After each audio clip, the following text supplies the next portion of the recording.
Welcome to Southern Salon Podcast. I'm Amy Clark Spain. And I'm Brittany Robertson. And we're glad you're with us today. So we hope that everybody's hanging in. Well, Amy, I think I'm probably like a lot of other people. I think the depth of the situation is starting to sink in now.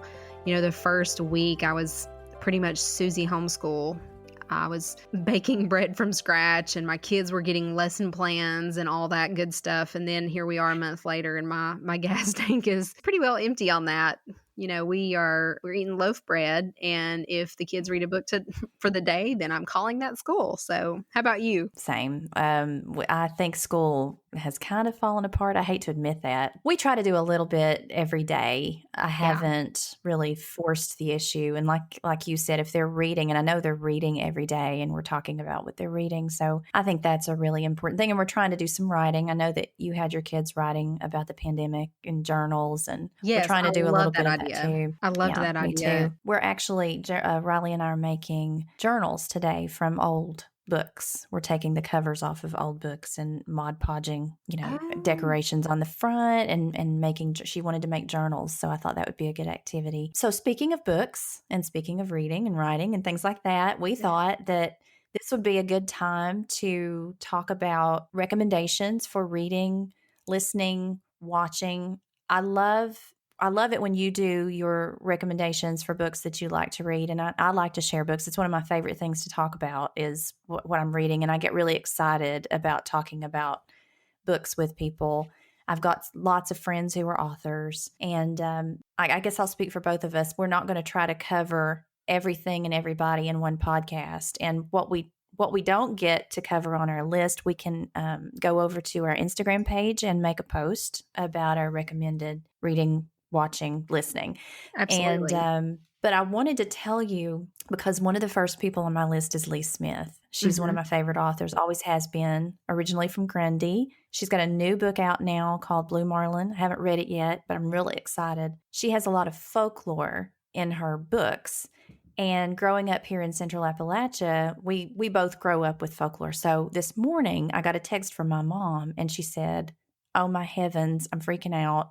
There's a bird in the house." So did you grow up learning about what that means for a bird to fly in the house? No, this will be new to me. I am okay. So we always heard that a bird in the house means it foretells a death. I did not know that. You've probably had a bird fly in the house before. I've had birds fly in the house before. You know, if you have a window open or you're cleaning or something. I've had cats bring birds in and they're still alive and they fly around. You have to get them out. So it's kind of funny, but kind of not if you grow up with this lore that a bird in the house foretells death. My great-grandmother always said that. So I was just curious if you had ever heard anything to that effect at all. I have not, but I will never forget that now. And it's kind of a gloomy way to start, but it's when it happens to me, I'll text my mom and say, oh no, there's a bird in the house. And she'll say, just try not to think about it. Just try not to think about it. So, well, try not to think about it. That is a new one on me. We had a bird get in our car the other day, but I don't know that we've had one in the house in a long time, but I will never forget that. I guess it's because birds are messengers, because like red birds are messengers of good.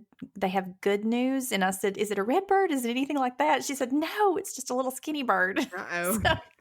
So let's hope. We're not going to sit around and wait and let's hope, that doesn't mean anything. But I guess, Lee Smith is at the top of my list, and she includes a lot of the cultural lore. I guess one of my favorite books of hers is Fair and Tender Ladies, one of the best books that I've ever read. So if you're looking for rural literature set in the mountains, Lee Smith is your woman. She's wonderful, and she writes in the voice that we speak in. She writes in our voice place, and that's another reason why I like her. I've heard of her before, and I was reading some stuff about her as you were talking about her. Have you read Miss Darcy and the Blue-Eyed Stranger? I have it on my shelf. Is it a good one? Yes, I have everything I think that she's ever done. My other favorite of hers, well, gosh, I can't pick one. Saving Grace is a favorite, and Oral History as well. So Oral History is another one of my favorites. What about you? I'm with you on that. I like anything that is a reference to, kind of where we live and how we live. So I've recently gotten kind of hooked on Francene Rivers. And I know I've shared her before on my Instagram account. I did a Bible study with a few ladies at church a couple of years ago, and our leader recommended the book called Lineage of Grace, and it was by Francene Rivers. And it's about 5 women in the Bible who are in the lineage of Christ. And so it's, I guess you would say it is kind of historical fiction. It is biblical, but it's from a story perspective. So, it's not entirely, quote for quote from the Bible. It's very much written as a story. And it really details the life of 5 women in the Bible. I'll be honest with you, it really helped me understand the Bible a lot better after I read the book, because it tells it from a story perspective. And sometimes I can read the Bible. I know sounds absolutely horrible, but I can read my Bible and I can read 2 chapters and then put it down and say, what in the world did I just read? I struggle sometimes making sense with it. And I felt like that this was a great way to kind of put it in a story format. And for me, it's easier to understand when I read it as a story. So that was a really good first book of hers. And then I just finished Redeeming Love, which is another one that she wrote. And it's set back in the 1800s in like a gold mining town. And it's just tells the story of God's love through a relationship. And it's really good. It was one that I had a hard time going to sleep because I didn't want to put it down. You're in good pages when you don't want to go to sleep. Yes. And one that did that to me is by Amy Greene. It's called Long Man. And it's absolutely one of the best novels that I've ever read. It's Long Man is the Cherokee word for river. Oh. And it's a historical novel as well. It's set in the Depression in East Tennessee when the TVA flooded the land in order to generate power when electricity, the rural electrification. Yeah. And people were displaced, people, about that part of history, people were forced off their land. So it's about a family that's trying to hold out even as the flood waters are creeping in. And does a little girl get their little girl goes missing. So they're packing up to leave and their little girl goes missing. And so it's sort of a race against time to find her before something happens to her or before the flood waters come in. So it's a nail biter, but it's also beautifully written. I mean, her command of language is nothing short of poetic. And it's called Long Man, and she has another one called Bloodroot. I'd heard of The Long Man. I'd heard really good things about that. Beautiful writing, wonderful book. Yeah. I can't say enough about it. While I'm thinking about historical fiction, I have so many ideas about that. But one that I'm reading right now, it's a sequel actually, and it's really a departure from Bible, but it's set in history. And because I visited these places, it makes it. Do you like to read novels when you've been to the places that? Oh, it's like they're set in. You're a part of it when you do it like that. So a couple of years ago, we did a trip to Boston, Salem, and Concord, Massachusetts. Mm-hmm. And we went to all 3 of those places. And it was just fascinating. It wasn't the first time we had been to Salem. We also included Concord in that trip. So Katherine Howe, Howe is her last name. She wrote a book called The Physic Book of Deliverance Dane. It sort of harkens back to the Salem witch trials, but it's set in the present day and during the time of the witch trials. It's a professor or a woman who's working on her PhD, and she's researching for her dissertation, but she gets involved in her family history and finds out that she's one of the witches, or one of the accused witches, was an ancestor. And so it's got this wonderful historical element to it. And she inherits the house that Deliverance Dane lived in. And the physic book, they called their recipe books that were also used for healing physic books. Oh, and so she finds this physic book, and so I'm reading the sequel to that, which is The Daughters of Temperance Hobbs. And I love the names that these women had back then, Deliverance and Temperance. And so I'm about to finish that one up, but she wrote the first one in 2009, and Daughters of Temperance Hobbs came out in 2019. But I love it because they're set in the Boston, Salem, Concord, Marblehead area. That just makes it so much more interesting. But I find that time period fascinating. Oh, yeah. What about for kids? Have you found any books for your kids? My mom used to be a a librarian, and so she has a library at her house. They never have a shortage of books. We're transitioning. I know yours are littler, but we're transitioning now to middle grade, young adult literature, sort of away from the picture books and things like that. So Yeah. they like the Lemony Snicket series, and Mm-hmm. they also love that series on Netflix. They love watching that after reading the books. Mm-hmm.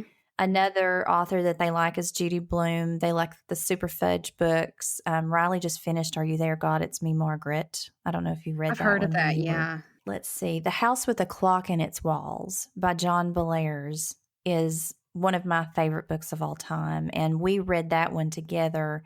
The movie I felt like was disappointing.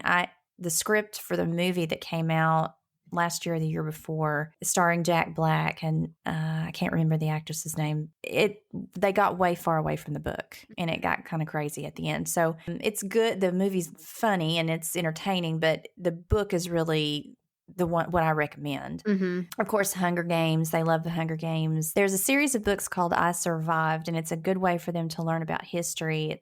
It's like I survived the sinking of the Titanic, or I survived the epidemic of 1918. And so the primary character is a child that's telling that point of history from their point of view. They both really like those books. What about yours?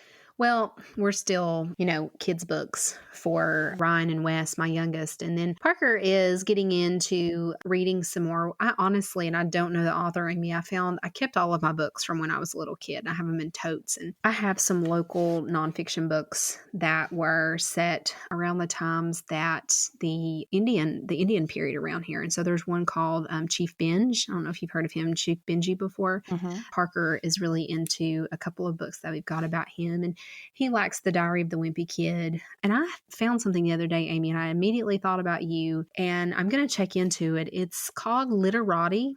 Have you ever heard of it before? That's ringing a bell. It is a book club for kids, and it's supposed to be for ages, birth, I guess, to 12 years old. And it's supposed to be like a subscription box, I guess you could say.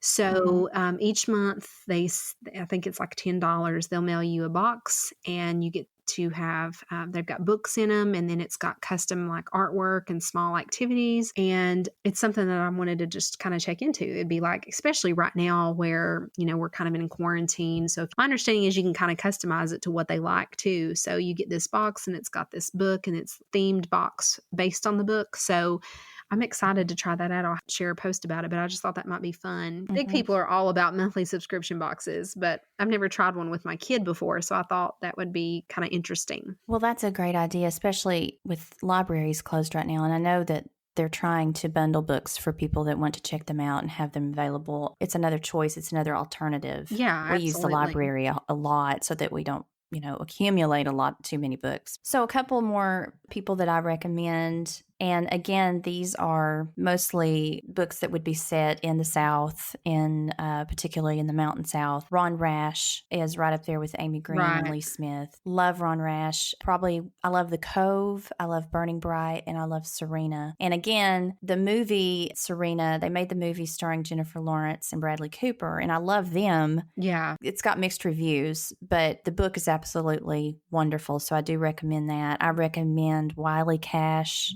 Dark Road to Mercy, A Land More Kind Than Home. Great writer, great stories. Silas House, Southernmost, is a book that I gave away on Instagram last year, and it's set in Kentucky and Key West, which is one of my favorite places. So I recommend Rita Quillen. Wayland is her new novel. And we can't talk about our area without mentioning Adriana. Right. What is the most recent book of hers that you've read? I can tell you the one that sticks out in my mind is one of my favorites. Of course, Big Stone Gap is a favorite because I live here. Yeah. But All the Stars in the Heavens is one of the favorites of mine that she's written because it's set in the golden age of Hollywood, and I just love the way that she describes things, and it's based on real people. It's a fictional story, but it's based on real people. So I love Adriana. I love everything she does. She's just a wonderful person. I've never read Gives that back one. so much to this region too. Yeah. I've never read that one, so I will put that one on my list for... I hope I got the title right. I'm looking at my bookshelf even as I'm saying this, and it's such a jumbled mess that I can't even see the titles of the books. I wanted to say a little bit about a book that you've probably heard of that a lot of people ask me about. I got a question just the other day from a friend in Georgia on Facebook about this book, Hillbilly Elegy. Yes, I've heard. I have not read Okay. it. I've not read it. So I get a lot of questions about it, and I wanted to mention it because Ron Howard, the director, Opie from the Andy Griffith Show, Yeah. is making a Netflix movie. I think it was like a $40 million deal or something to Oh, my make the goodness. Netflix movie. It's been widely read coast to coast. It is very controversial, particularly among Appalachian studies scholars or people who are interested in Appalachian studies or people who identify with Appalachia. It's a memoir, but he writes it as if he's speaking for the region. Mm-hmm. So I think what makes people upset about it is he blames the people of Appalachia for a lot of their problems. Mm-hmm. And everyone who writes a memoir, people who write a memoir have a right to their story. But I think where you can cross the line is where you say, we Appalachians, we believe this. Mm-hmm. We Appalachians, we all do this, right? Yeah. And that's simplifying a very complex argument, but that's where people draw the line. It's an entertaining, if you read it, you'll be entertained by it because it's an American bootstrap story. Everybody likes a story where people start at the very bottom, rung of society. Mm-hmm. And they find their way all the way to Yale University and becoming a lawyer. So he's reflecting back on his childhood in Appalachia and writing this and what people are arguing is that even though it's entertaining and it's a great story and it's probably going to make a great movie, people have a problem with the way that Appalachia is depicted. That's not very shocking either, though. I think that's a fine line of portrayal of this area. When you make things look so bad and gritty and dark, and you don't delve into the complexity of that, because Appalachia does have its dark places. It does have its gritty moments. Every place does. But to turn that into entertainment, I think is problematic, and it's hard, it's complex, and the authors I know who write about Appalachia would say that it's a very hard thing to do because you walk a fine line in how you create character and how you have your characters talking, and that's why they spend a lifetime learning that craft and talking to each other and figuring out the best way to do that. Once Vance left the area, he was away for a long time, so he's reflecting from a childhood perspective. And I tell people, if you do read Hillbilly Elegy, a good thing to do is read Appalachian Reckoning, which is the response to Hillbilly Elegy by a lot of Appalachian authors. It's a collection of essays, Appalachian Reckoning, edited by Meredith McCarroll and Anthony Harkins. That would give you a good balance. Yeah. Or, read Elegy and then read the response to Elegy, and you'll have sort of a good balance, I guess, of those two books. What about Tara Westover, the book Educated? That's another really good one. It's another bootstrap story. I've heard good things about that one. Any nonfiction you would recommend? There's a couple that I have read. I'm a fan of Lisa TerKeurst, and she has one called Uninvited, which is pretty good. I think it's a book geared towards women, which talks about, basically how I have felt at some point in my time, feeling uninvited, feeling left out as a in friendship and relationships and things like that. And it's she has a really fascinating story to tell herself, and it was a really good book. So I really enjoyed that one. I've yet to order a book by Emily Lay called Grace Not Perfection. I've heard really great things about that. And, I think that speaks to the season of life that I know Amy and I are both in, raising kids and giving yourself grace while not expecting to have perfection. So those are two one that I've read, one that I've got on my list to read. I also read The Girl Wash Your Face. Did you ever read that? What was your take on that book?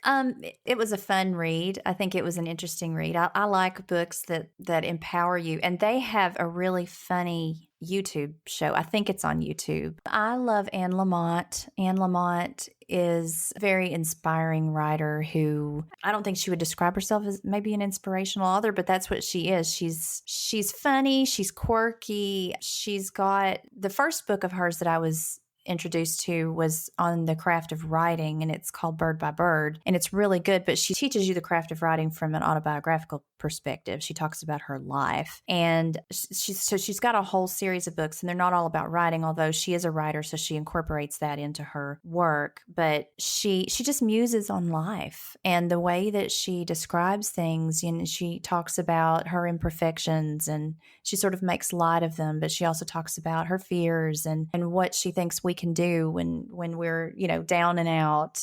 She talks about parenting. So she covers just about everything. And it's almost like she writes as if she's sitting there having lunch with you. And that's what I love about it. I mean, you can get through one of her books in a matter of 2 hours. Oh, wow. Because they're these thin little books, but they're so good. Her name is Lamott. And of course, Rick Bragg. I love Rick Bragg. Mm-hmm. He writes about his Southern family. I got to meet him last year, and it was just a bucket list thing. He is such a wonderful person too. Yeah. But All Over But the Shoutin' and Ava's Man are his books about his grandparents. Mm-hmm. And so beautifully written books. He's a beautiful writer. He has a back page in Southern Living. He writes for Garden and Gun magazine too, but he used to write the back page for Southern Living, and I don't know if he still does, but you can find those essays online as well. Yeah. What about TV shows that you recommend? Do you watch Netflix? I'm getting into Netflix more now than I ever have before. It's amazing how much more you can get done in some sense when you are under quarantine. Prior to this, we didn't watch a whole lot of new shows, I guess you could say. #life on that one. But yeah, we're starting to watch Netflix. We, of course, we had to see what all the fuss was about, so we watched The Tiger King. I'm still just kind of scratching my head. Not really even sure. Heaven. Did you watch it? I did watch it. I was afraid of it, and I stopped for a while, but then I had to go back and finish. I was just like, I have to see how this ends. No, it was like crazy. It was like a car wreck that you didn't want to look at, but you couldn't look away. I mean, you needed to know what happened. Disturbing. You did. And then you just needed to know what happened. There was another one a few years ago. I think it was called The Making of a Murder. Yes. That we got hooked in on. Well. So that has been the most recent one. I'm wanting to start The Crown. Have you heard of that one before? Yes, I recommend The Crown. Okay. Yeah, absolutely. Okay, yes. That's the one I've got on my list next. My number one, Brian and I both are obsessed, and we can't wait for the new season, is Peaky Blinders. Now, don't watch that with kids in the room. Okay. You get into it. It is so, I love the time period. It's set in the 1920s and 1930s, just after World War I, and it is set in England. And of course, I just love that attire, the dress. These are gangsters. This is a family, and they're called the Peaky Blinders because they wear the newsboy caps with the peaks. Even though they're sort of bad guys, you like them. You learn their stories. You get sucked into their family. You want them to succeed at whatever it is they're doing, even though you know that they're doing it illegally. How they fight is they sew razor blades into their caps. So when they get into fights and when they have to defend themselves, they take their caps off and they swing their caps across the eyes. And so they're called, and the razor blade, of course, does the damage. So they're called the Peaky Blinders. Oh my goodness. And I'm certain that description is not going to make you want to watch it, but it's so good. The writing is wonderful. The music, Brian, if he were sitting here, he would say the music is worth it too, because the soundtrack is fantastic. Because you worked for the FBI, I think you're going to like Mindhunter. Mindhunter is based on the very beginnings of a particular branch of the FBI where they were using it was the very beginnings of using psychology to try to catch killers. Profiling, yes. Linguistic profiling, all of that stuff. It's sort of got its roots in that branch, and it didn't have a lot of credibility within, I guess, the FBI in the beginning. So this guy's trying to sort of prove himself in catching these killers, and the killers are all based on real people. So it's a really fascinating show to watch. The Sinner is really good. And I haven't watched Ozark, but I hear people just absolutely raving about it, and Brian liked it. So I'm just going to say that because people keep telling me to watch Ozark. So I think that's going to be next on my list. You've got such great recommendations. I was so looking forward to this because if you don't know Amy, let me tell you, when it comes to reading and literature and just Amy is kind of the person that's my go-to on recommendations. So I was so looking forward to hearing everything that she shared. Well, thank you. I appreciate that.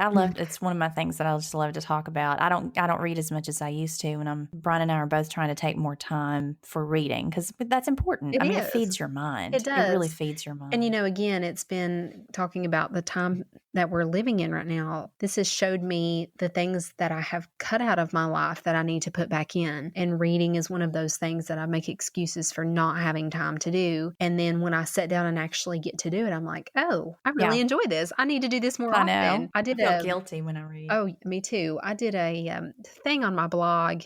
I guess back in February, I did a no spend challenge where I didn't spend any money. And the whole point of it was to recoup after Christmas and just rein in the bank account a little bit. And so I ordered books and I read instead of, scrolling Instagram and seeing all the things I thought I needed to buy and purchase. I read books, and it was so refreshing, and I had such a great time. We had a couple of listeners on our stories. I posed a question, give us some recommendations for what you like to read and what you like to listen to. And I got a couple of recommendations for books. The Couple Next Door by Shari Lapina, I hope I'm getting the name right, was recommended, and anything by Nicholas Sparks. And as far as podcasts go, we got some recommendations for podcasts. Earn Your Leisure, The Money Guy Show. I like Revisionist History. Malcolm Gladwell, who's another good nonfiction author, records that one. Lore, Lore is another good one, and The Office Girls. And so I don't know if anybody watches The Office. That's another thing you could watch on Netflix. Oh, yeah.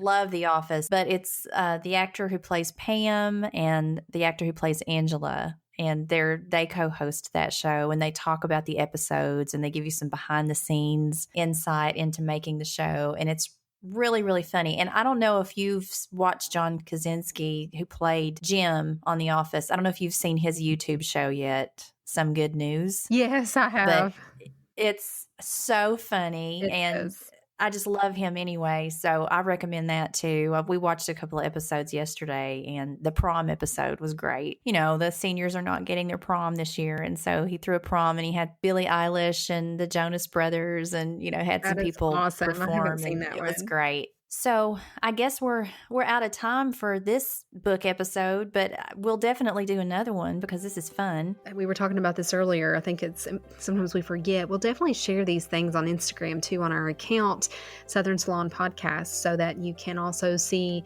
Sometimes it's easier to take a look at some of the things too, and have some tangible visual to go along with what we're saying. So we'll be excited to share some of those recommendations on the page as well. Well, that does it for today. So Brittany, it was really good to talk to you, and I'm looking forward to recording a new episode soon. It was so great to catch up. I'll look forward to this. And FYI, Amy and I are still practicing our social distancing. We found a way to make this work in our bedrooms with some microphones. So this is such a great time to catch up. I always enjoy talking with her because I feel like we're just sitting together in our office or sitting together on one of our porches and being able to just chat and share with you all. So we look forward to this time, and I hope you all do too. Same here. Bye-bye.